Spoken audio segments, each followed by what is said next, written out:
I'm 18 and dating this hot but literally crazy chick. She's prescribed to all sorts of strange fuzz, one of which being a higher dosage of Adderall, aka poor man's cocaine. I'd never done any drug harder than pot at this point, but she convinced me it was just a prolonged caffeine pill, and I took some to try at my leisure. Cue the best opportunity. I was working for a vineyard at the time, downstairs at the wine bottling facility, upstairs as the sous chef for a function wedding style gig. I took my first Adderall and agreed to these terms. Downstairs, let's work 8 a.m. to 5 p.m., then run upstairs and work 5 p.m. to 2 a.m. Then, let's go up the street to this random girl's house and party. Coworker really sold me on that last step, which brings us to this great tale. The calm before the storm.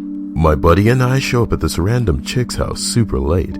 People at this party are already crashing at 2:15 a.m. I introduce myself, and my friend says, yeah, he just works 17 hours straight. She takes one look at me and invites me to use her shower. Awesome. While I'm showering in this mansion of a house, I'm still fucked off Adderall and decide sleep is never gonna happen. How will I entertain myself once my buddy crashes? Operation Ninja House Remodeler commences. It's 3 a.m. and coworker bids goodnight. I scan the house and everyone is asleep. Tiptoeing around whilst choking on laughter, I proceed to make slight adjustments to standard things you may not notice at first. Picture frames on shelves shuffled around, placement of magnets on the fridge changed locations, basic pumpkin spice stuff. I decide it's not enough, and that with this time window, I can be the most mild-mannered villain the world has ever seen. The living room furniture that no kid was sleeping on got switched with the kitchen furniture. Entire kitchen shelves were swapped with those of the dining room. Bathroom toiletries, multiple bathrooms, somehow ended up in the garage, organized by color. One of my favorite things I did was to take everyone's shoes and organize them in super hard to reach places up this giant beautiful custom set of stairs. Picture included to give you an idea. Their staircase was much more elaborate than this. Example, spanning 30 feet high, I climbed like a monkey to get the shoes to some of those spots. You couldn't fit the shoes in between the gaps to put them there. Looking back, I probably could have broken my ankles. Worth it. I think when I was removing the last accessible window curtain and knotting it around the living room chandelier, I really genuinely began to question what the fuck I was doing. This girl had been so nice to me, and there I was, causing hours of work to clean up this mess.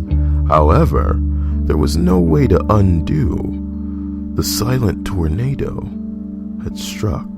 The reveal. It was around 6 a.m. and I was running out of things to do. Some kid I knew from high school woke up and saw me standing in the kitchen, surrounded by a mess of nonsense. His name was Nick. Nick was a blatant cotton-mouthed hungover wreck. He rubbed his eyes as I stood, deer in headlights, oven mitts around my hands. His eyes adjusted, and as he scanned his surroundings, "Did you?" He expired in disbelief. "Yes,"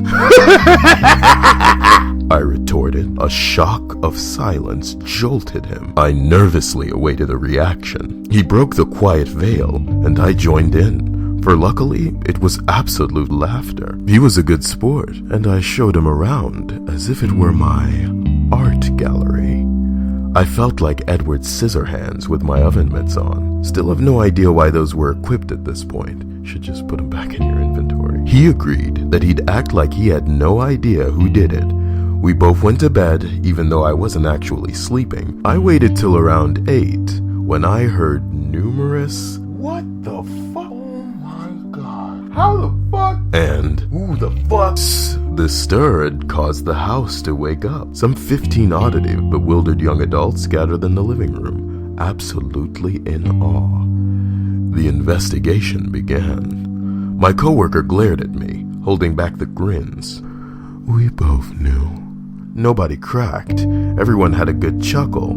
and thus the party was dispersed. What a wonderful ride home, laughing about how we'd never forget this deed. In the end, I heard the girl found out it was me, and wasn't even mad. Nothing was damaged or missing, it was just all extremely out of order. I guess her favorite aspect was the smiley face I drew out by laying dog treats across the floor. What a schmuck. It's one of my favorite memories, and the reason why I haven't taken any pill since. There's your drug message, kids. Fuck you, kids. Too long didn't read. Took Adderall. Reorganized a girl's entire house while everyone was asleep at a party. Everyone ended up more impressed than upset.